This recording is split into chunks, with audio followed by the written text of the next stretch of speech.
They passed out the jackets in my parents' living room like it was a draft. Red tissue paper, big white boxes. Everyone clapped for each kid as they tried on matching navy ski jackets with their names stitched on the sleeve. Aspen Crew 2025 across the back in white. When it got to my son, Jamie stood up and smoothed his shirt. He's 8. He practices being ready. My brother glanced at the last box, then at my mom and said, "Oh, we didn't have his size." He handed Jamie a scarf. It was a cheap acrylic thing with a loose thread. No name, no pass envelope tucked inside like the others, no little laminated card with the mountain logo. My niece waved her pass at him. "Look, we get to go up the big lift." Jamie still smiled. He's good at that. "Cool scarf," he said, winding it around his neck. His ears were pink. I felt my hands shake. The envelopes were sitting like little white bricks on my mother's coffee table. Each had a kid's name in her careful cursive. Not his. I caught my brother's eye. He looked away like he was watching the game on mute.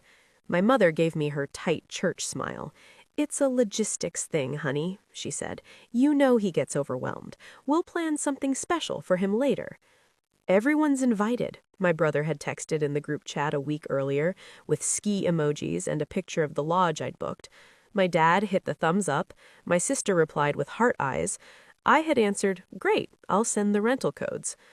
On my phone, buried under the cheerful thread, was the private message my brother sent me the same afternoon. "Not you. Mom said you'd kill the vibe with your kid." I had typed back, "Have fun," and stared at the words until they went blurry. Then I booked a second seat to somewhere warm. Jamie pulled a folded drawing from his pocket and held it out to my mom. He'd drawn a mountain with little stick figures smiling on the slope. He labeled it Family Ski. His name was in a heart at the bottom. My mother patted his head. "We'll put it up later," she said, and slid it under a stack of catalogs. I swallowed hard. I wanted to grab the drawing and the scarf and my kid and run. Instead, I picked up a stray ribbon and tied it into a bow. "Looks nice," I said. My voice sounded like someone else's. I had to breathe through my nose so I didn't cry in front of everybody. I kept hearing the ping of the group chat in my head. Everyone's invited, except us. I'm 36, Seattle, operations manager for a mid-sized tech startup you've never heard of unless you handle procurement. Single mom. I adopted my son when he was 2. He likes knock-knock jokes and building cities out of boxes. He's polite, sensitive. He reminds me to water the spider plant. My family has always been loud and close and somehow expensive. I grew up the oldest and the capable one. I got good with spreadsheets, then with vendor contracts, then with credit card points. Somewhere along the way, capable turned into wallet. It wasn't big at first. My mom called when her phone plan was past due. I set it to autopay on my card. My dad needed a new CPAP machine. I covered it and said happy birthday. My brother needed a down payment on a truck. $5,000, he said, just until my bonus hits. His bonus never hit. When my parents fell behind on their mortgage 2 years ago, I was the one who met with the bank. I moved $950 a month into their account for a year. It kept the house out of foreclosure. It ate my emergency fund and most of my tolerance. Last spring, my mother wanted new countertops. Just the deposit, she said. $8,500 later, I had a picture of a slab of quartz in my messages and a tight feeling behind my eyes. I told myself I was buying us a place to gather. We did gather. I did the dishes. They love to gather. We have Sunday dinner almost every week. My parents' place still smells like pledge and pot roast. The kids run circles around the coffee table. My mom keeps a stack of envelopes by the door, and my dad keeps a stack of bills under the placemat. I always leave lighter. They also love to take photos with the grandkids. I noticed last year that Jamie got cropped out a lot, always accidentally. "Oh, the lighting was bad," my sister said, or "he blinked." The Christmas card on my parents' fridge had my brother's 3 and my sister's 2 in matching pajamas. Jamie was sitting on the floor next to the tree with a Lego in his hand. He wasn't in the shot. I brought it up once, gentle. "Hey, maybe use the one with everybody?" My mother's face went stiff. "You know we love Jamie," she said, "but we just did a little thing for the biologicals for the older relatives. It's simpler that way." Biologicals, like I had adopted a fern. I stood there with a bowl of mashed potatoes and nodded while my stomach clenched. I thought, pick your battles. We needed the Sunday dinners, right? He needed cousins. I swallowed 100 little slights because I believed the big picture was still family. This fall, my brother, Sean, started bragging about a family ski trip. He sent me links to the lodge, the nicest one in Aspen, the kind of place with heated sidewalks and fireplaces that look like art. He said it like he was treating everyone, but he's never treated anyone. "Everyone's invited," he wrote in the group text. "We need 12 rooms. Kids get lessons, grandparents get the suite. Make it happen." I can make anything happen if there's a portal and a budget. My company has a corporate rate with that lodge. We do an off-site every other winter, and I'm the one who negotiates. I could get us 40% off rack rate and late checkout. I also have a corporate Amex with a point structure that's frankly ridiculous. So I booked it. 10 rooms, 5 nights, January 12 to 17. $18,400 deposit on my card through the corporate travel portal, which I'm allowed to use for family if it's my personal charge and I don't expense it. I had to sign a form. I signed it. I booked ski school for the kids. I put together an itinerary in a Google Doc with tabs for rentals and restaurant reservations. I created unique codes for boots and lift passes. I ordered the jackets wholesale and had Aspen Crew 2025 embroidered at a shop down the street. I paid for the boxes. I was stupidly excited. I pictured Jamie in his jacket. I pictured him gliding on the bunny slope, cheeks red, me cheering at the bottom. I pictured the photo we'd finally get with everyone in it, and I let myself believe. Then Sean slid into my DMs. "Not you," he wrote. "Mom said you'd kill the vibe with your kid." I stared at my phone. I waited for a JK that didn't come. I asked, "Are you serious?" He sent back, "Don't make this weird. We need this. You know how he gets." He gets overwhelmed when grown adults make him feel like a stranger, yes. He also gets overwhelmed by too much noise if he hasn't been warned. He also gets overwhelmed when his scarf is the wrong texture. He's 8. I typed, "Have fun," because my choices were that or drive to their house and scream. I chose the only thing that didn't put me on their bad list for life. I still ended up on it. They had me over for Sunday dinner anyway. The jackets came out like prizes on a game show. Jamie got the scarf. My mother slid his drawing under a catalog. My brother didn't meet my eyes.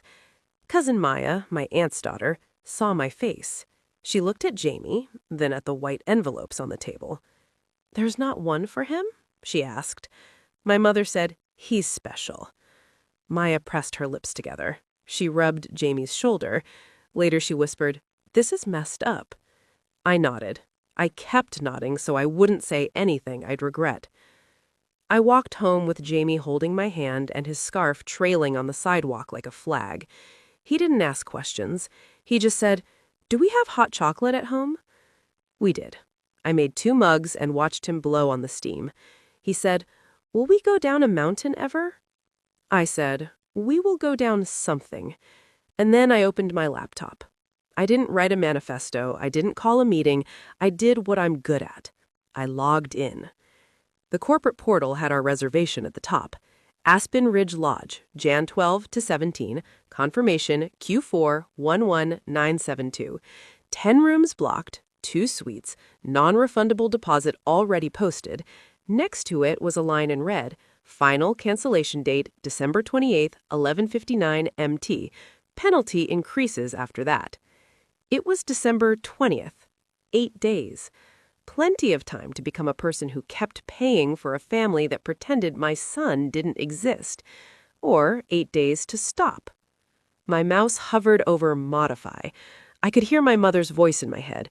Don't be dramatic, don't make a scene, don't punish the family. I didn't want to punish anyone. I wanted to stop being the person who set the table for a party where my kid wasn't allowed a chair. I clicked modify. A box popped up with the account manager's number. I called. Her name is Jana. She wears glasses, drinks almond milk, and knows me by my extension. Hey, Nora. Ready for Aspen? Actually, I need to cancel the block. There was a pause. Keyboard clacking. All 10 rooms? All 10. The suites, too. Do you want to rebook? Not with this group. My voice shook a little on the last word. I cleared my throat. Just process the cancellation. I'll eat the fee. The fee is $150 processing. It's waived if it's rebooked within 6 months, but I'll process as you wish. Thank you. I exhaled. I didn't realize I'd been holding my breath. I watched the screen refresh. The gray boxes that said confirmed turned red. Canceled. Refund pending to card ending 4492. My corporate card, my personal charge, my choice. I canceled the rentals next. Clicked through to the ski shop, deleted the codes one by one. J Ski 01, M Ski 02. My fingers were steady. I canceled the van reservation I'd prepaid. $600 back to my card. I canceled the dinner at the fancy place where my mom likes the salad with frisée that makes your teeth squeak. I deleted the Google Doc, then restored it, then took it offline. I am not a martyr or a saint. I am a woman who remembers who created the spreadsheet. I didn't send a blast. I didn't tell them to check their emails. I didn't explain myself. I had already said, have fun. That was all the notice they gave Jamie. I opened a new tab and typed Seattle to Cabo because my brain chose ocean. 2 coach seats, leaving the same day they were scheduled to fly to Aspen. Miles covered the flights. The little boutique hotel with the courtyard and the orange trees had a double room. The map showed a taqueria 2 blocks away and a beach 5. The total was less than the deposit I'd just freed. I clicked book. I printed the confirmation and slid it into a folder with Jamie's passport. I told my boss I'd be offline for a week to take my kid somewhere quiet. He said, good, with the tone of a man who understands burn rates and burnout. I arranged for Miss Patel down the hall to feed the cat.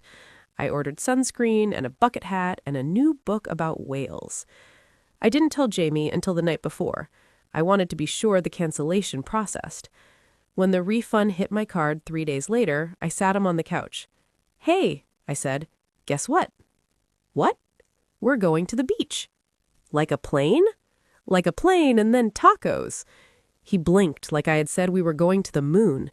Then he whooped and nearly fell off the couch, and I had to grab his elbow, and we both laughed.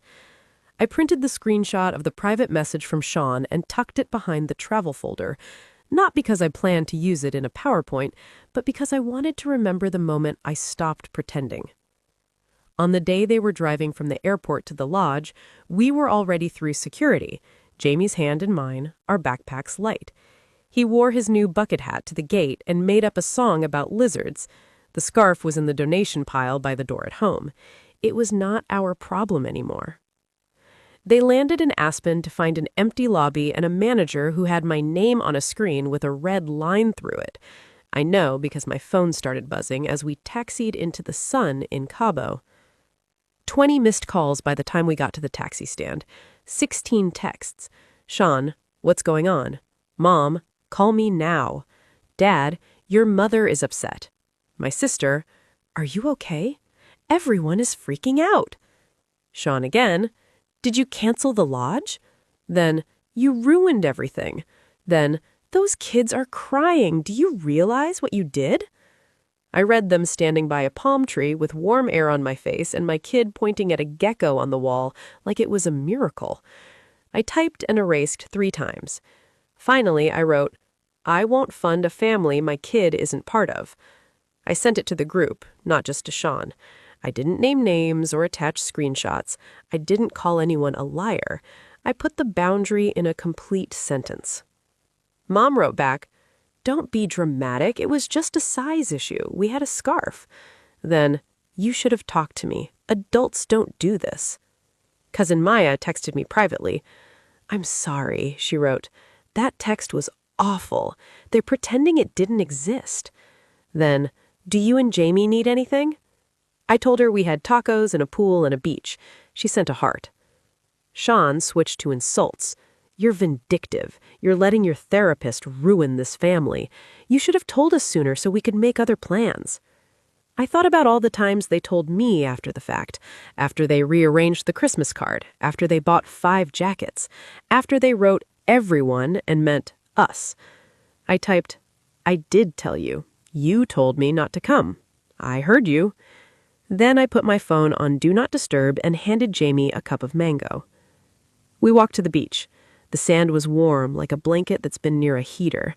Jamie dug a hole and announced it a crab mansion.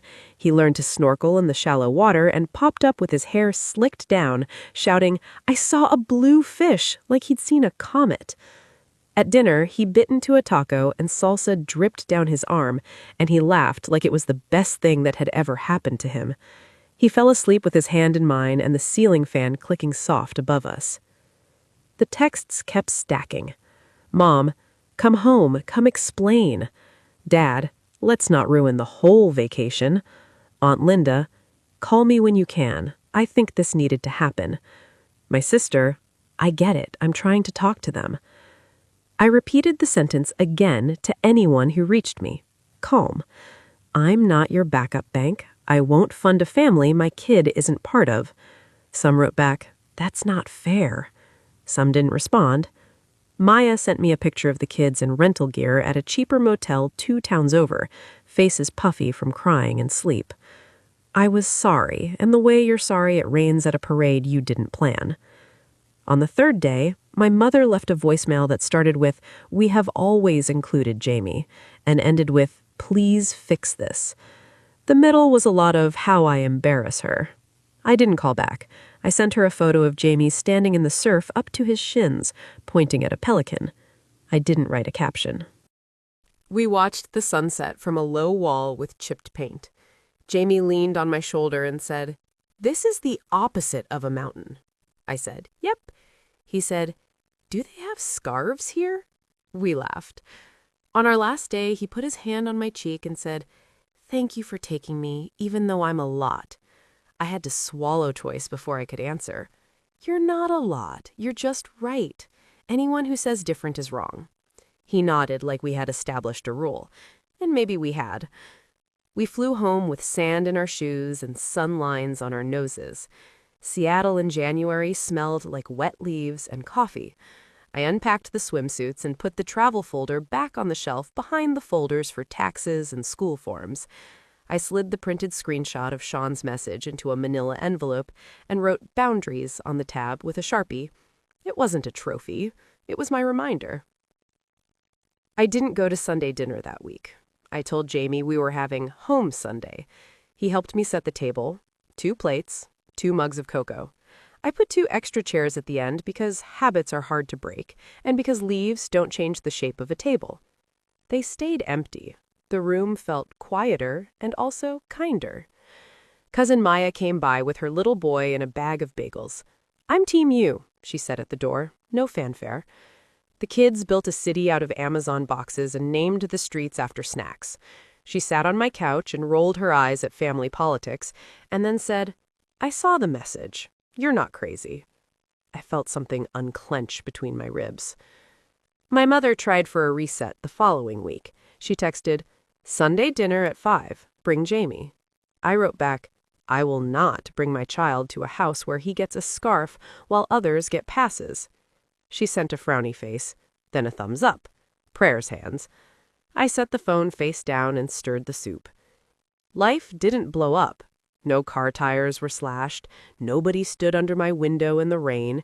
There were fewer pings from the group chat. I left the chat on mute. I stopped checking their social media. It was like walking out of a store you thought had everything and realizing you already had the thing you needed in your pocket. In February, on a random Saturday, Jamie and I drove to the tiny ski hill east of the city. He wore a borrowed jacket from our neighbor. We rented little skis. The hill was the size of a backyard, and the lift moved like a slow old man. Jamie went down once, arms out like he was balancing on a line, and then he went down again, faster, and at the bottom he threw up his arms and shouted, "I did a triangle!" I clapped my hands and my eyes stung in the cold. An instructor in a neon beanie gave him a high five. No one said he would kill any vibe. No one handed him a scarf. That night, he drew a picture of a mountain and a beach side by side. He labeled it Family Winter. He put himself on both. He put me next to him.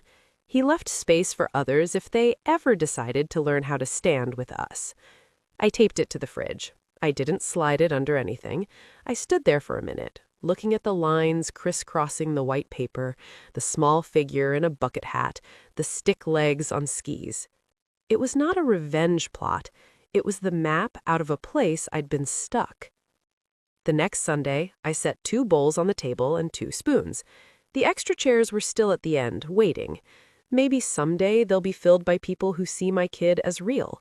Maybe not. Either way, I was done paying admission to be told we didn't belong. I learned that money can buy rooms and jackets and lift passes, but it can't buy respect for your child. That had to be earned, or withheld. We made cocoa. We clinked mugs. Jamie grinned chocolate on his lip. He said, "What are we doing today?" I said, "Whatever we want." He said, "Good," and he went to get the box city, humming. The house felt small and exactly the right size.